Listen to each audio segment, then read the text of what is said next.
Olá pessoal, olha o barulho que essa Sportage faz.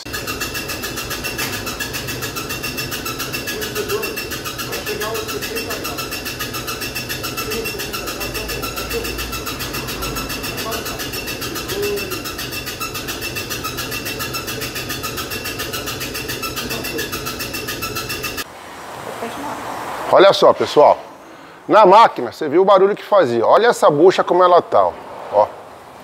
Totalmente estragada aqui, ó. Rangendo mesmo, tá? Olha aí. Essa aqui, ó, já foi trocada, tá vendo? Aqui quando a gente tira realmente todas as buchas. Nós estamos fazendo um lado, depois vai fazer o outro, vai desmontar tudo. E olha aqui, ó, trocamos essas buchas novinhas. Tá aqui as velhas. Essa aqui tava trincada, ó. Trincada, tá? Essa aqui também tava trincada, ó. Dá pra ver aqui.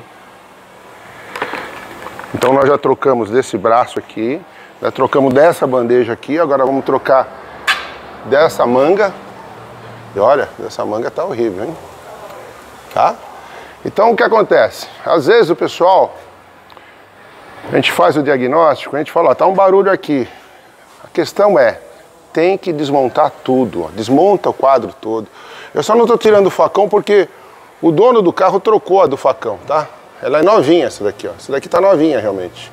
Também não adianta eu ficar inventando história, falar que a peça tá estragada. Não, aquela ali tá boa, tá novinha, vai ficar. Vamos trocar o que tá estragado. Essa daqui, essa. Vamos trocar tudo. Arreia, desmonta, troca todas as buchas.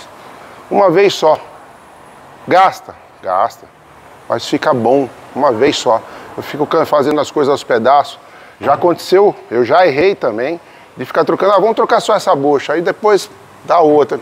Desmonta tudo com ela na mão, direciona onde é o barulho, vocês vão ver lá o barulho, que vocês perceberam, está direcionado, troca todas elas, vai ficar perfeito. Vocês vão acompanhar ela depois para a gente andando com o carro, ok?